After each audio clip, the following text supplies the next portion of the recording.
Hey, what's up, everyone? Here we are. Ask me. I gotta fix my hair first off. Very important. Fixing your hair and there. Okay, how about that? Okay, good. All right. Well, that's good enough. Welcome. Ask me anything about improv. Episode 4. Here we are, folks. Look at this. All right. I just went for a walk. It was a little humid, so I'm a little sweaty, but man, that's good enough.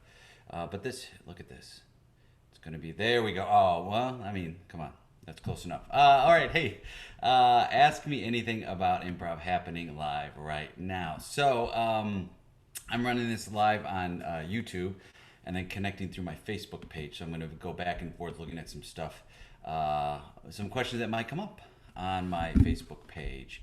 So let's see. Our first question, Jayant. How to always be improv ready even when not in a good mood? Oh man, what a question, huh? Fantastic. There's a couple things in my experience, and all I'm going to share is like my experience. I don't know what the right answers are. First off, I'm going to do this. Maybe I might even get a hat. See my hair. Oh, okay, that's better.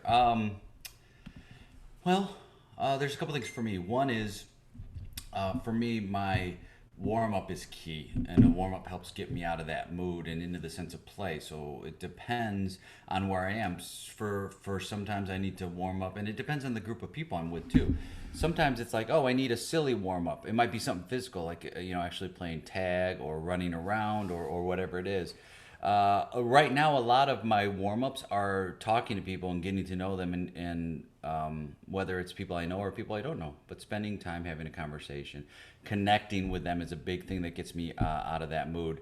Also, don't be afraid to tell your group and say, "Hey, I've been in a real bad mood. I'm not feeling like playing right now." Like, don't be afraid to tell them that.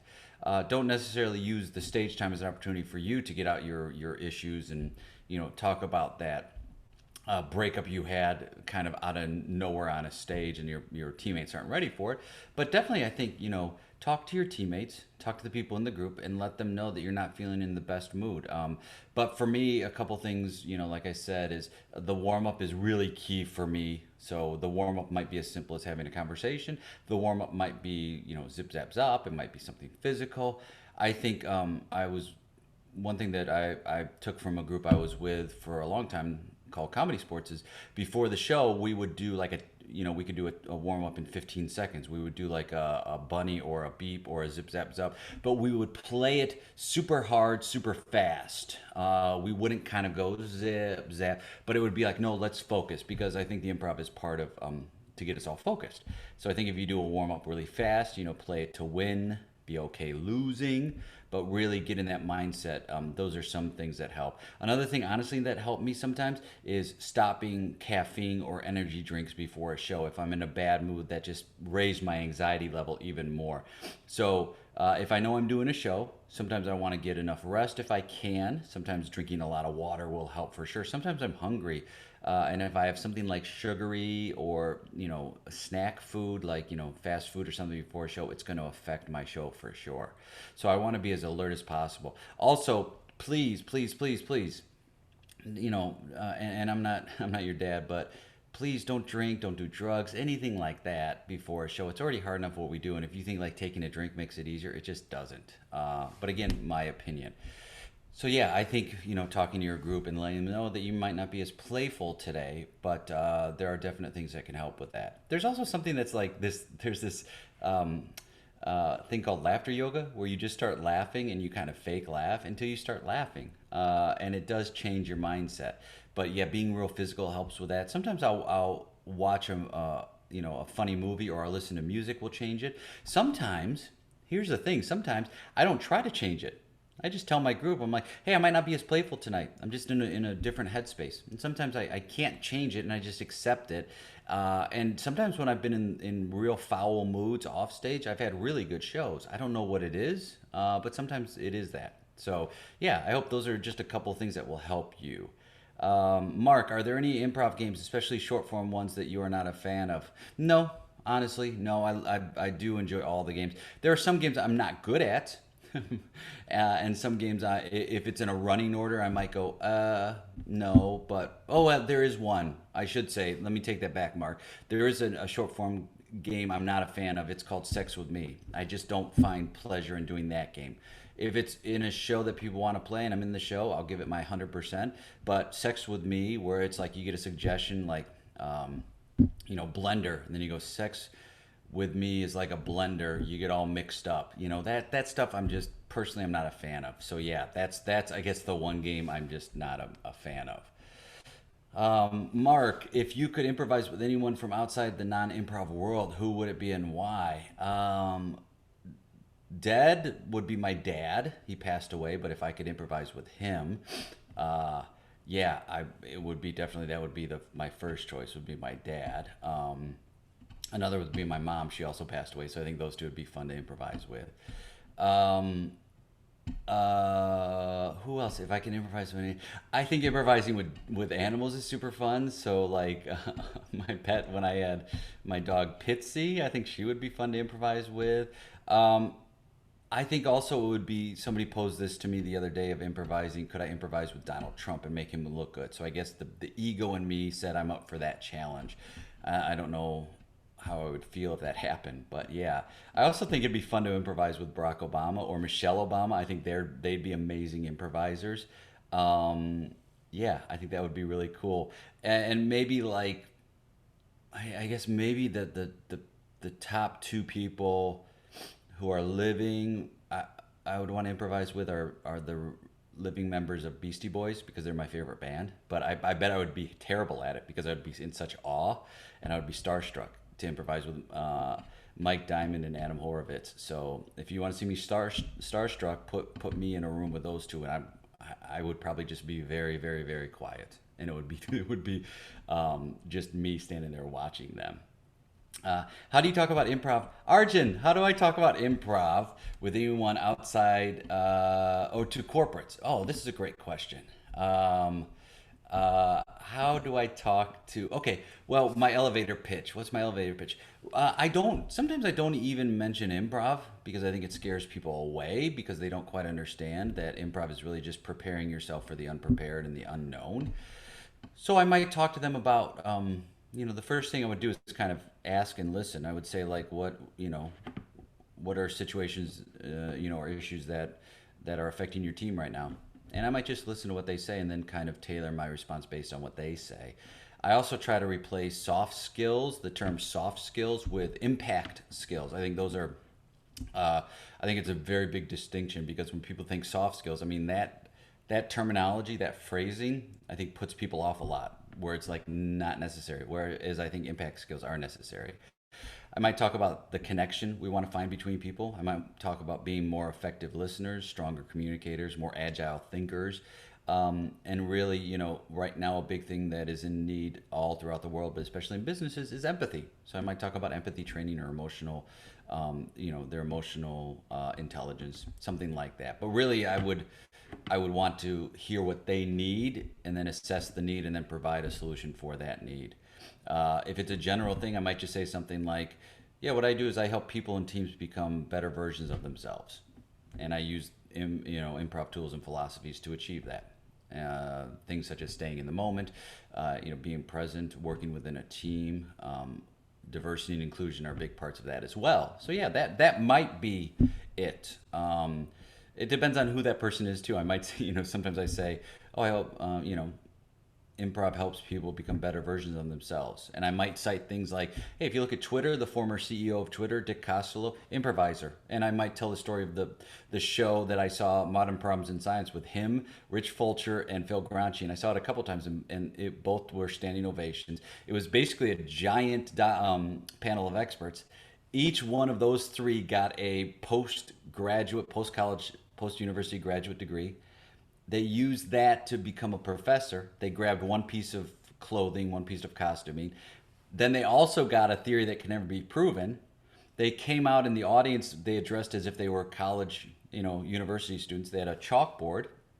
And then they would write on the chalkboard and they would use their areas of expertise to prove a theory that can never be proven, like why is water wet? Or, I'm sorry, water is not wet. And then they would prove the theory pretending to be these university professors. So I might talk about that. I might talk about, Colbert or Carell, who were teachers of mine. It just depends on the situation that I'm in.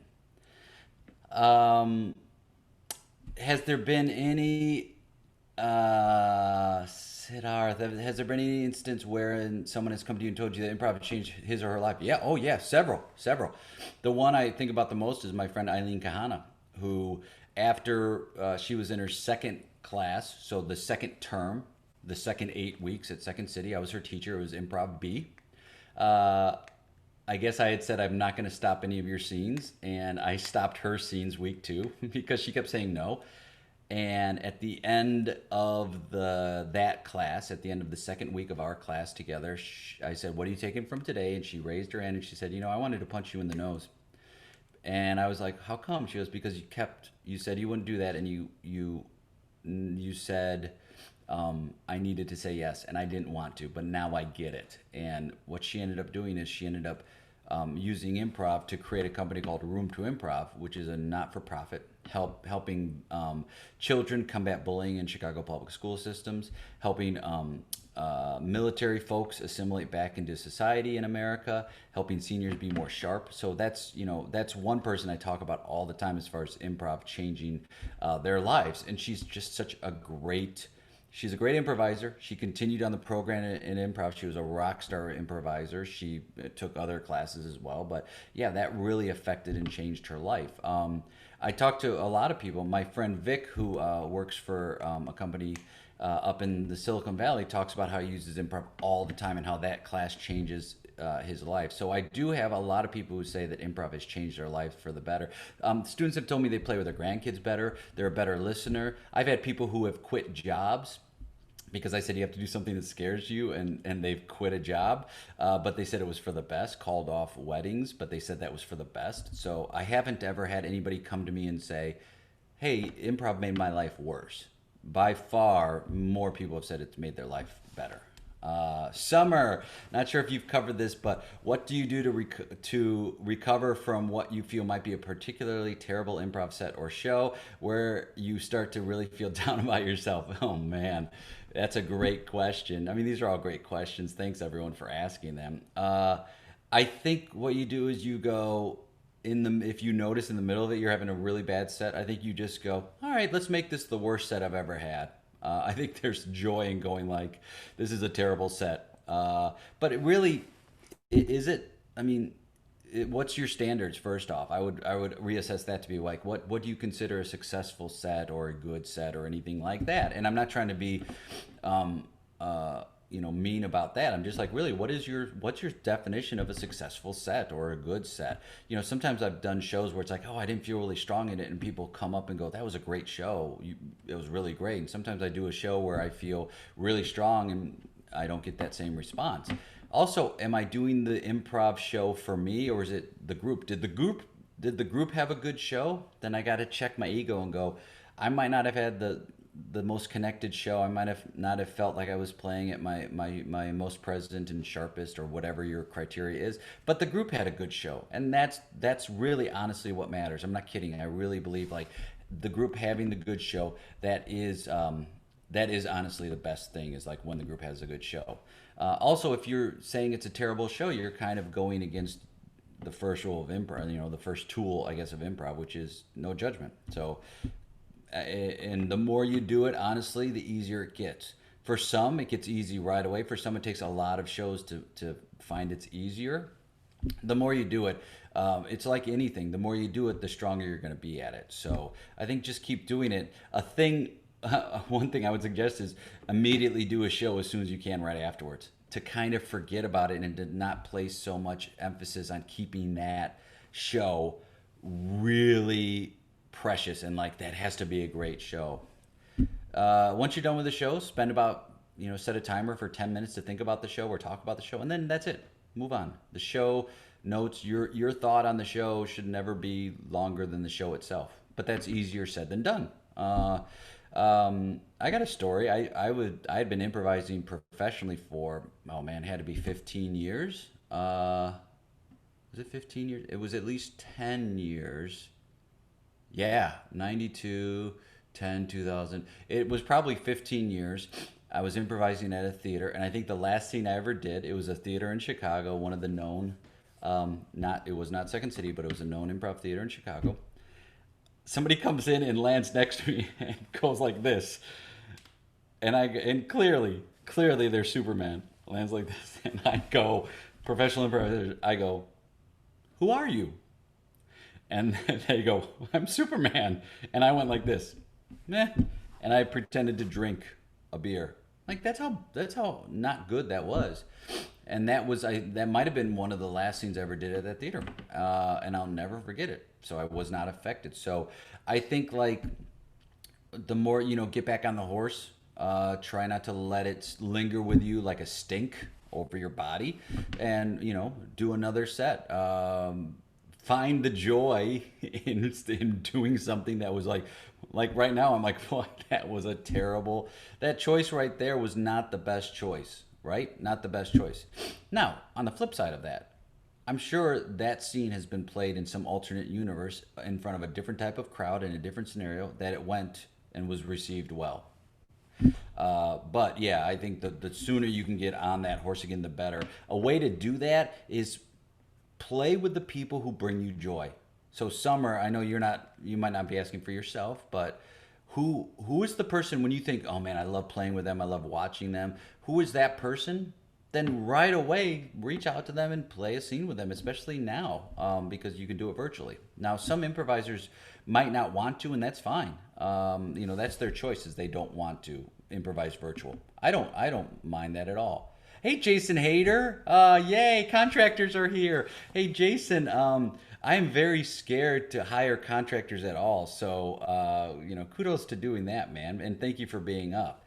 Um, yeah, try and be as relaxed as possible. That's great. I'm flipping back and forth from Facebook to YouTube. ICB, oh, Improv Comedy Bangalore in the house. Love Improv Comedy Bangalore. You get a chance to watch them. You can learn from them. Like, definitely, like them on Facebook. They're just amazing. Everyone in that group has such integrity for improv and they have such talent and joy and love of it. So whether you can watch them, Improv Comedy Bangalore, or you can take a class with them, or the Adam and Eves who are part of that group as well, do yourself a favor and do that because they will show you the joy, the fun. It's just amazing to watch what they're doing there. Yeah, empathy is huge. Empathy is huge in life, and that's one big thing improv can do right now. And Jason, improv's made his life better. The social skills really help. Yeah, I think that's a big part of it. Is like those social skills are a big part of improv there, and how you can become a better, just more comfortable being in your own skin, more comfortable with being yourself, more comfortable with the unknown is what improv is good at. Roseanne, what are my favorite improv scenes of all time and why? Oh, it has changed a lot. Um, at various times in my life, I liked when someone executed a really great short form game with skill and precision. Like I will never, I will always be amazed at the game Five Things, which is a game that Comedy Sports is known for, and they play, and it's a gibberish game. Somebody leaves the room. It's a blind guessing game, meaning the person's coming back in having no idea what they're going to guess. They leave the room, and then you get five active activities, like let's say going skiing or washing the dishes. And then of those activities, you remove parts of it that are normal and you replace it with fun things. So, like instead of washing the dishes in water, you're washing it in Jello, and instead of putting it in a drying rack, you're putting it in an elephant, right? And then the person comes back in to guess, but you can only use mime and gibberish. And it is amazing how wonderful that game is. The audience likes to watch you struggle to achieve the goal. So in a short form game, they're watching. The challenge is we're going to do that game where we're only speaking gibberish and using mime to get someone to guess, and we're going to do five of those. And we're going to set a timer to do 5 minutes. So there's already anticipation, there's buildup. I've done that game before where I got all four, and then I'm guessing the fifth one. I've got no time left, and I blurted out. I'll never forget. It was the celebrity I had to guess. I had no idea what it was. I got every other part of the five things except the last thing and the celebrity. And I remember Randy Smock did this. And I was like, who could it be? And as I was guessing, I was like, okay, I'm doing dishes. The dishes are made of Jello, and I'm doing it with. And then I just thought scared, and I said Mariah Carey, and the place standing ovation erupted. And I'll never forget that. That was one of my favorite moments in improv because we got it, but also there was this anticipation and it came right with no time in the game left, which was great. I'll never forget I did a show with my friend Bill Cott. And I've talked about this before. His parents were coming up to watch us do a two-man show back in 1994, I think it was, or 95. It was around that time. And his dad, they were driving up from St. Louis to Chicago, which was, I think, 6 hours. They couldn't, his dad didn't find a place to park, so he went back to the hotel, never came to the show. First time his parents were going to see him perform, broke his heart. We were holding the door, we were waiting for them to come in. And then we did a show, which was the two of us for an hour, and we did it where I played his mom and dad, and the whole audience was crying. I'll never forget that show either. So that's some of my favorite improv scenes. I like watching scenes where somebody like Jamie Moyer just loses it and just goes crazy. I love watching Alistair Forbes and Connor Thompson play together. Like, there are so many. It brings me such joy to watch this. I also love watching improv level A intro classes where somebody does a game and you look on their face and you're like, oh, they understand it and they find some success in a classroom and they've never done it before. Or someone who's very quiet who steps forward and surprises you. So I love those kind of improv scenes. Roseanne Nelson, who asked the question, is one of those people that is like Jamie Moyer. Like, when she loses it emotionally, there's nothing funnier. So I like watching all of those kind of scenes. I think it's really fun to watch, whether it's an experienced performer or somebody who's never improvised at all do a scene. Day one of a level one, I might do like a one-word story where everyone tells one word at a time, and the first round is kind of messy. But watching the second round, when this group gets it and they create this really cool, coherent story, I think that's really fun too. I like watching games like forward reverse or alternate dubbing that are tremendously difficult, and watching everyone fail at them, especially veterans, is really fun. And also I like watching when I'm watching a group of friends on stage have fun and mess with each other and give each other gifts like, hey, this is where you sing, knowing that that person's not a great singer, but they step forward and just sing with gusto and enthusiasm. So I love those. Mark, can I remember doing a scene with someone and you laughed so much you lost and couldn't carry on? All the time, dude. I've lost it. I talk about these guys. I've talked about them before. There's a friend of mine, John Tabor, who is not, he's not on Facebook. He's not one of these like known improvisers, but he won't even, I'm laughing at him. He'll just turn. He won't even say anything and I'll just start laughing. Kevin Riome has made me laugh so countless times where I can't talk. Amanda Blake Davis, John Hildreth, these people have made me laugh so much that I can't, like, I'm talking laughing where no sound's coming out.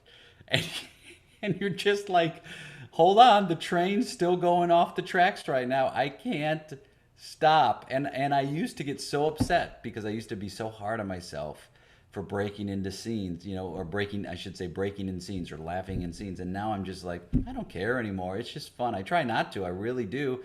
But there are times where people, like Jillian Bellinger is one of those people. She makes me laugh in scenes all the time. And I try not to, but I go into the scene and it's just giggles with her. Joey Greer does that as well for me, like, so there are many people that I just laugh when I get on stage with them because it's just pure joy and it just tickles me. There are times where I'm laughing when I'm a third part in a scene. Like, I'm not even in the scene, but I'm watching like Alistair Forbes and Jamie Moyer go at it, and I will just be laughing in the scene, so I'll try to cover my face. My go-to, y'all, when I start to laugh is I start to cry. My go-to is I put my hands in my face and then I'll just start crying. I think they're very great. Ari, what is bad improv? Well, again, it goes back to the question of like, what do you define as bad? For me, what I think bad improv is when people are, in the throes of desperation and effort and start ignoring each other, start talking over each other, start getting mad at each other. To me, that's bad. Or start putting your scene partner in a difficult situation, trying to justify something inappropriate. Or when you start cursing at each other or calling each other names in scenes or doing like, ironic racism in scenes or ironic sexism. And it's like, to me, that's just bad improv right there. Bad improv to me is not when someone like, doesn't play the game right or breaks a rule. Like, that's not bad improv to me. Bad improv to me is when people are just ignoring each other, not listening, talking over each other. And you're watching someone like I remember I saw a scene where somebody was playing a grandmother, and then this guy came out and he starts attacking the grandmother, and the grandmother shared some information where it was like I'm it wasn't, she didn't say she was dying, but it was something pretty heavy. And then the actor, the other improviser, he was like, well, what about me? I haven't had my coffee today. And it was like they started playing that game of the scene, and I was like, why are you yelling at the grandma? And then that's your choice in the scene. So I think that to me is bad improv. I remember I was on a team once, and the coach asked one of the performers what they thought in the scene during the rehearsal. They were like, what did you think of your scene partner? Like, what did your character think of the other character?" And then this improviser was like, "Well, I was trying to blah blah blah." And the coach was like, "No, but what do you think about, what did your character think of the other person?" And the actor again was like talking about what they were doing. And finally the coach was like, "No, what did you think, what did your character feel about the other character?" And the improviser said, "Well, I wasn't thinking about the other character." And to me, that's bad improv. So to me, bad improv is that, and watching people struggle. Um, I think there is a fun, I think there's a fun element of improv where it's like where people are trying to go for the laugh and they're failing miserably. I think that's fun to watch when it's like, oh, you're going after that hard time, big time, hardcore, but like it's not happening. So it's all determined on what you think bad improv is, right? So and now the scene I talked about with the grandma being attacked, there were people in the audience who were laughing at that. It just I didn't find it good. I found it, just, and again, I guess I'm being a little hypocritical when I say like, oh, I'm judging it, but again, it's like, what do you mean by bad? And to me, those are the skills where it's like, people, aren't listening to each other. They're not working together. That's the whole point of improv, is to work together. Also, to me, bad, anytime before a scene you say got your back, then you go on stage and you don't demonstrate you've got somebody's back, that's not the greatest. Me or no, how should one deal if one said something inappropriate during a scene which could be triggering for some in the audience? Oh, great. I mean, there's several ways to do it. One is, if it was something that like triggered a scene partner or whatever, like I think before the show, you can have this conversation with your group and say like, what's off limits, what's triggering. I think as a teacher or director, we should do that as well. I'm not one of these people that say like anything goes. I don't think anything goes. I think improv is a promise we make to the audience to have fun with them, and we're going to take care of them. So if there's anything that might be triggering for like a class or a group, I like people to know that. So because there's so much we can play with, and the fact that you want to play with something knowing it triggers someone else, that's really not going to serve you well in improv, in my opinion. Again, my opinion. The other thing with the audience is, if we're playing to the height of our intelligence, again, for me, we aren't going to do those things that might trigger an audience. I think sometimes people have the opinion of like, if you're not offending someone in comedy, you're not doing it right. It's like, okay, you can definitely do that, but realize then that they might leave and not come back. They might leave and tell people, and that's the result of that action. I'm not saying you can't do it or shouldn't do it. For me personally, I like to stay on the side of doing things that aren't triggering. It's very nuanced. If you want to say you're doing something that's like satirical or making a commentary on society, it's a very nuanced thing, and you have to have the whole group well versed in knowing how to do satire, knowing how to do commentary. Sometimes we just say things and it's like, well, there's no commentary behind it. You're not trying to prove anything. And so I think things might trigger an audience. You don't know. And then you just start making adjustments. Like I used to play this game, there's a game like, what was it called? Wink Assassin, where it's like a warm up game. This wasn't even in a show, but for a class where like you have somebody who's like the assassin. They walk around, they wink at somebody, and then that person dies a death. They die a very fantastic, imagined death, and then you can't die the same way, right? I decided not to continue to do that, only because a personal thing of mine of like, I don't want that to trigger somebody. And there's other things we can do that aren't triggering. So I find the challenge in going, what are the things we can do that won't trigger other people? Are there times where you might trigger something in an audience? For sure. As improvisers, that's part of it. Things are going to happen that will happen. And in a class, you can stop those moments, and if it triggers somebody, I think Jill Bernard started this, where it's like, you give the class permission. Hey, in a scene, if you find something that triggers you, go like this. we'll stop quickly and the teacher will say, do you want to talk about it or move on? And then you can move on. And then you don't have to address it because sometimes people aren't comfortable talking about it, which is their right for sure.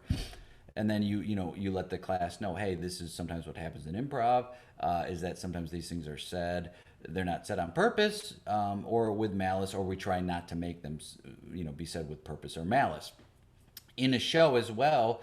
That's I've seen groups who have, once something like that is said, they've used it to propel the piece forward, and then to make a point and a statement about that, where it's like, let's say somebody says something, like, oh, I remember seeing, here's a great example. The Maydays, part of the Maydays do a show called Happily Never After. And it's Katie Shute and Liz and Chris. And in that, it's a improvised Tim Burton inspired musical. They wear costumes, and that's set in that period. And the one show, one of the shows I saw them was in Barcelona, and Chris Mead was playing the villain.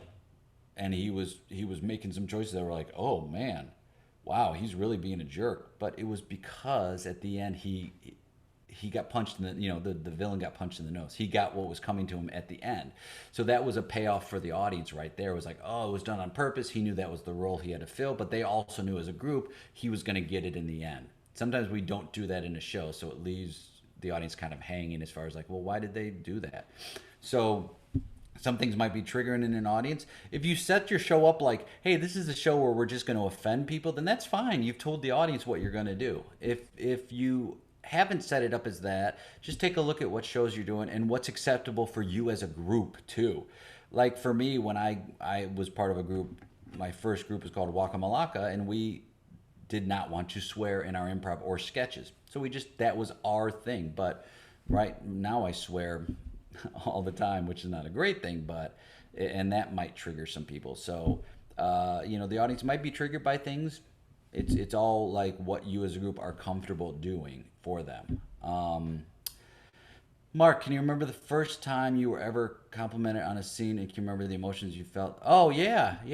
Like, I mean, I guess from an audience, it's when we were playing this game, Day in the Life. It was the first time I did an improv show, and the guy interviewed. It's where you interview an audience member, then replay their day and kind of heightened aspects of their day. And this guy went fishing that day, and so during the replay of during the Day in the Life, I came out as a fish. I got caught by my friend Ed, who then dragged me on stage and then clubbed me, which was like super fun. I was flopping around, and for the next at least year, when my family who had seen that show, when they came out to an improv show, they would give the suggestion of, do the fish thing. We want to see the fish again. So that eventually I was like, hey, it's improv, as you probably might know or don't know. But I mean, they knew it was improv, but I'm like, we can't recreate that moment. So the emotions are great when you get complimented on a scene. I mean, that's what your ego loves. Your ego loves hearing those emotions right there, right? So it's great. But I also try to remember I'm not as good or as bad as some people say. So if you try to remember that, of like, oh, thank you for that compliment. I'm glad you enjoyed the show. But once you get a compliment, it's easy to try to always achieve those compliments, and each show is going to be different for each audience. So some audiences, a scene might hit hard and do really well, and some audiences, you do the same scene, it might not go as well. So you got to kind of just leave your ego in check at times as you go.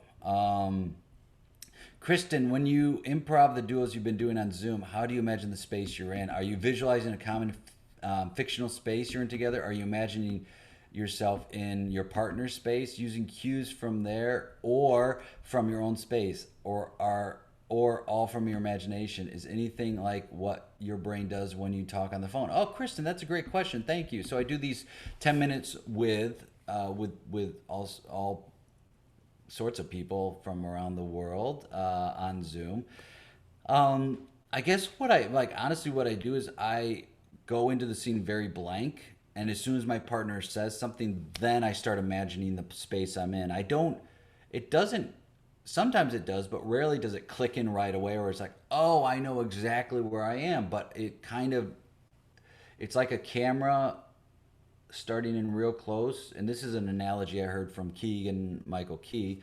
It starts in real close on something, and then as the scene progresses, it pulls out so it becomes more clear of where you are. Also think of it like it's kind of fuzzy focused, and the more the scene goes, the more in focus it gets. So I kind of just listen to what they're saying, and then I make a leap as to where I think we are. Sometimes it's very clear. Sometimes it's like a living room or something like that. Sometimes it's not clear and hasn't been established. So I might say something minutes into the scene. I might say like, "Oh, I like your posters." Like it might be something real small like that, to let them take it from there. And I just try to listen to what the context is as we go. So I usually my philosophy is I like to focus on my scene partner. So I usually let them take the lead, even if they don't know they're taking the lead. Like if my scene partner is kind of looking around, then I notice, okay, cool, we're looking around at something, and then I might extend it a little bit to be like, oh, they were looking like this, so I'm gonna look like that, but then I'm gonna look up, so I might notice, oh wow, look at that, those are high ceilings. We're in a cathedral, is what my guess is. And then I might think, I'm going to let them know because I'll say we're in St. Mark's. And as I'm about to speak, they might say, look at this bowling alley. And then I go, yeah, I mean, the ceilings are huge. I love this bowling alley. So I'll drop my thing for what they said. So, yeah, I kind of, this is a way to let your imagination go wild. I think it is something like when you talk on the phone. Yeah, I think that is it, Kristen, it kind of is similar to that. Another thing I might do is if I'm having trouble imagining the space, before the scene, I might give my brain a task and I go, this scene, within, if it's not declared early on, I'm going to declare what the location is. And so I give my brain a little something to do during the scene. So instead of saying like, don't forget the location, I might say, oh, I'm going to say what the location or show the location within the first few lines. I might do that. I might take it from the suggestion. The suggestion is apple pie. I might think, oh, windowsill.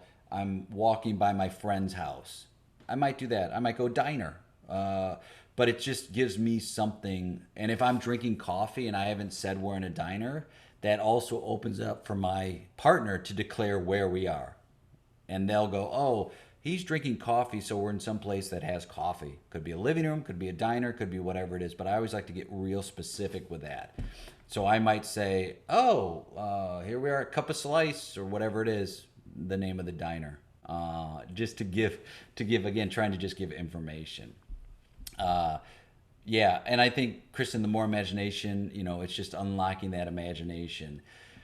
So as you go, it's getting in the habit of not seeing, oh, I'm not this guy wearing a blue and green and black shirt. I can be anything. I have to kind of trick my brain into not declaring what they're seeing and opening up my imagination, which is your brain and your soul. Your imagination is all soul and your brain is more linear and logical. So they're always at odds. And so the more, your brain's always trying to take over from that imagination. And sometimes it does and sometimes it doesn't. Jason, we get new people from time to time, and each person has their own perspective and sense of humor. Yeah, that can be delightful. Exactly. We have to take delight in those people's sense of humor and those people's perspective and unique points of view and meld that all together. That's what makes improv fun, is taking the different perspectives and finding common ground. A check-in, yeah, Lakshmi, exactly. A check-in. I always like to check in with people, even if it's for 10 seconds. It's a check-in for me. It's a check-in and focus. Let's check in. Let's focus. How can we do that so when we head out there, we're excited to be going on this journey together? Replace judgment with curiosity.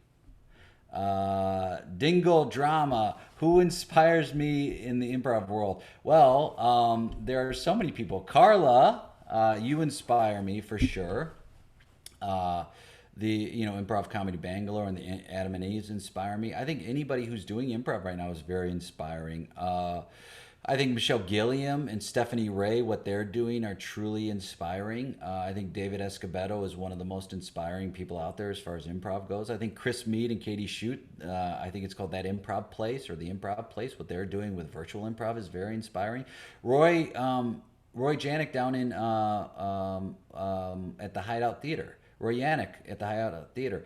I think what he's doing is very inspiring, and the folks at Hyatt are very inspiring right now. I think there are so many people that are very inspiring that are working in this medium. I think Nathaniel Montgomery is doing some great work with the 10 Minutes with Jonathan Nguyen is doing some great work with the 10 Minutes with. So I think all throughout the world, there are so many people that are inspiring that don't even realize that they're inspiring, but knowing that they are. I think the folks that I work with call Perpetual Notion out in Connecticut. And Rick Halen is a guy who's looking to take this to the next level. So we're developing a way to actually create an improv format. We've got it. We're working on something called The Spark, and we're using that to see if we can pitch a show to get made on a network or cable TV, where it's kind of like a home makeover. You take improvisers from all around the world who don't know each other. You bring in a coach, and we've got our coaches lined up, Bala and Improv Comedy Bangalore, Michelle at Improv Milwaukee, John Hildreth in Chicago, me, Brian Palermo, and then we're going to kind of help people become a team very quickly. And I think that's very inspiring. So to be a part of that is awesome as well. But there are a lot of inspiring improvisers that are using this as an opportunity to keep the ball moving forward rather than longing for what was. My friend Will Hines is offering a ton of great classes as well that you can sign up for. So those are some people you can really check out. Jill Eichman at Leela in San Francisco, she's doing some great, amazing work and keeping this train moving forward. You know, the Nursery Theater in the UK is doing some amazing work. Improv Comedy Mumbai, there are so many people. My buddy Ankur Sardana is doing great work too. So there are tons of people who are doing such amazing work. It's just easy for you to find an improv jam or class or show at any time right now. So yeah, I think those are some, just off the top of my head, some really amazing improvisers who are doing inspiring work. Ari at Oslo, in Imbro Nuf, Terrier, all those folks. Ari's writing a ton of these great articles on Medium about improv, which are fascinating to watch. And he's another guy that's really taken a love of this and moved it forward. So and Jeremy at Barcelona Improv Group and the folks out there in Spain, it's just exciting right now what's happening. Andrew Heffler is doing some great work. There are people all throughout the world who I look at this and I'm like, wow, they're doing some great stuff here. Improv Place is lit. Right on, Lakshmi. Kristen, it's not that much different over Zoom for sure. You find the connections, you treat Zoom improv for what it is and be appreciative and interested in what it is, but you will find it works. There's a lot of similarities between Zoom and live on stage in person improv. Would you say the journey, Lakshmi, of being a top-notch performer is separate from that of being a community builder? And when do they meet? I'm laughing because that's a great question. I don't know. What is again, it depends on what your definition is of top-notch performer.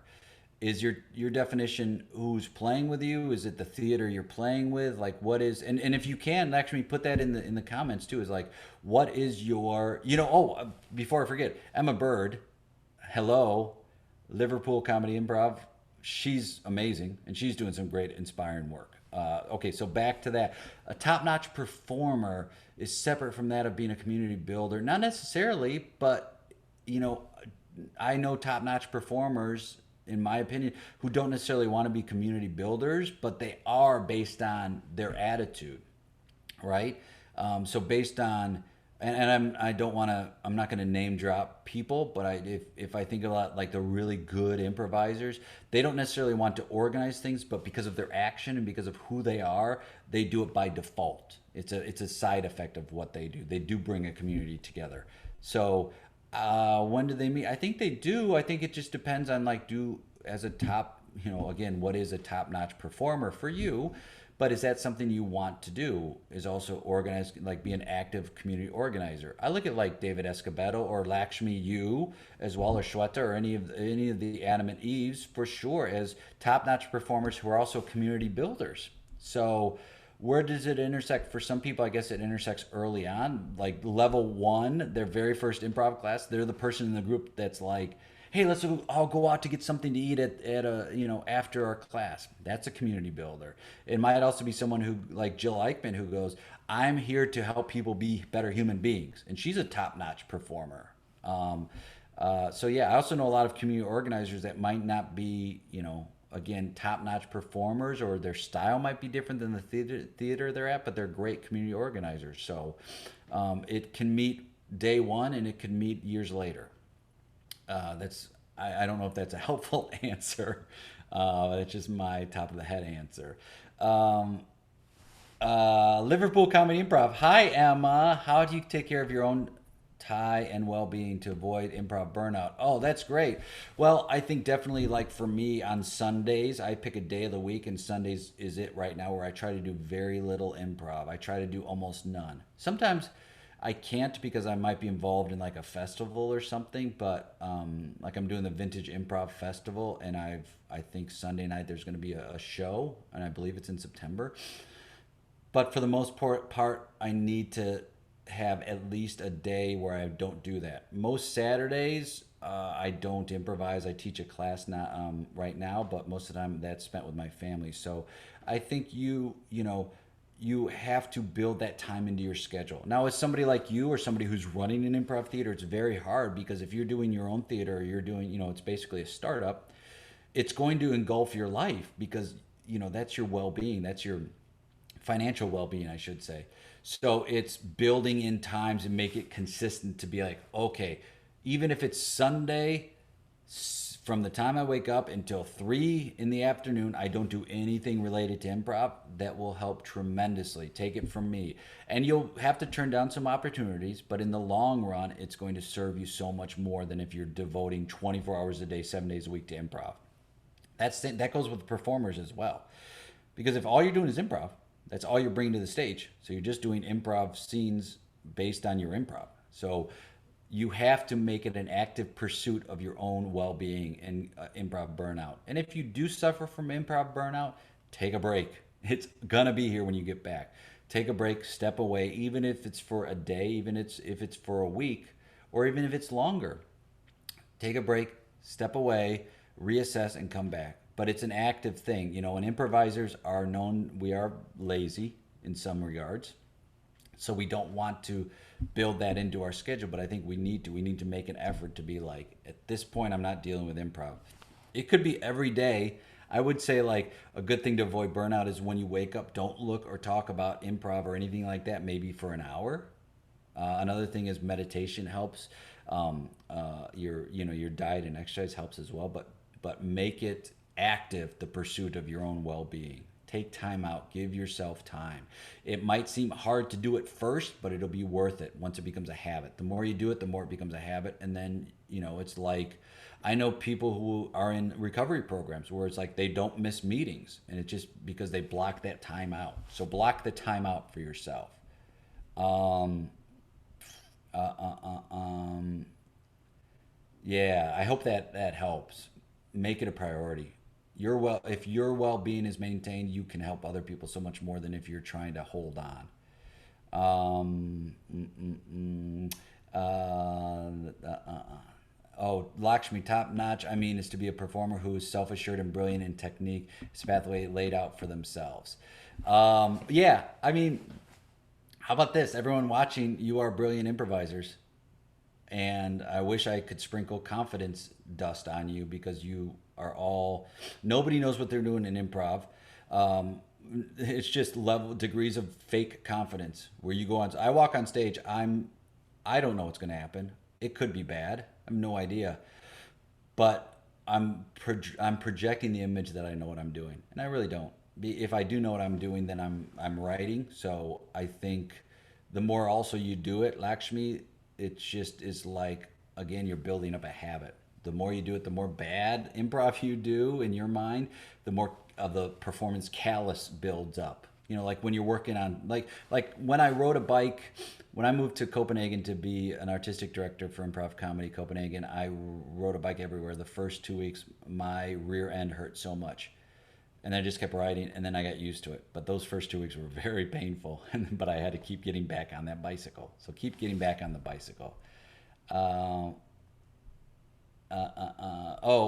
Great. Liverpool Comedy Improv when learning improv focus was on me, yeah, and now I'm much more focused on community builder and my focus is shifted to we. That's a great point. Shift your focus to we, not me. Uh, I once, Jay, and I once tried taking coffee before a show. It didn't help. I won't ever do drugs. Good. Yeah, it's already hard enough, and you have to. You're suspending the belief and the trust in your scene partners. You're breaking the trust when you're going on stage in an altered state. I'm not saying coffee. I'm more talking like drinking and doing drugs. It's already hard enough to do. I got to trust you on stage. Um, yeah, Carla, the balance and space away is important. Build it in, build it in. It's very scary to take time away when you're trying to run that business yourself. I know, but it's very important to do it. Otherwise, you will suffer burnout right there. Um, uh, uh, uh, uh, yeah. And then let's see if I have any more because I'm about to head out. Thanks so much for watching, everyone. Mark, following up on Emma's question, I took a break from improv for a year and came back last September. Do you take time out for a long period yourself? And if so, did you feel? Oh yeah, I did. I took time off a couple years, and I did because I felt entitled. I was burned out. I was not appreciative of improv. I did not know if I was ever coming back. I didn't think I would, but I needed to focus on myself. And yeah, I felt better for it. I came back more appreciative and a better performer and better after that. The last before I took that break, man, the last couple months I was improvising. I was not a nice person. I wasn't good. I was not a good person. I was not happy. I needed to focus on myself. I needed to take care of myself. Um, yeah, it means so much more, Mark. Exactly. You do feel refreshed. And then you realize, do I miss it? Do I miss doing this? And if you miss it, then you go back after it with the love that was maybe lacking at that point. Don't forget, everyone, comparison is the thief of joy. So if you're comparing yourself to somebody else, you're really robbing yourself of the joy. Be appreciative of who you are. Appreciate the type of performer you are. It's cool to add tools and to expand what you can do on stage, but it's not cool to say, oh, why can't I improvise like person X? I've done that before, and it's like, well, they improvise the way they do. I improvise the way I do. It's like Chris Mead said. I remember reading something he said once, or maybe he talked about it. I think it was in a blog, and he said, I'm a cheerleader as a teacher. That's who I am. And I feel the same way. It's like, yeah, that's the way I teach. Other people might teach a different way, and I'm appreciative of that. But this is the way I teach. This is the way I perform. And once I started accepting that, it became a lot easier for me. I'm always trying to learn. I'm always up to taking risks and things like that. But I also know I don't have to position myself as anything but who I am. Well, thanks everyone for watching. That was really great having you all, and those questions were awesome. Thank you. Please keep them coming right there. Have a great day, and yeah, we'll see you. I think I'm going to do this once a week now. Wait, I have to go back where I started, fixing the hair. Perfect. Mwah. We will see you. I think I'm going to do another Ask Me Anything next week. So yeah, take care, everyone. Have a great day. Happy Monday.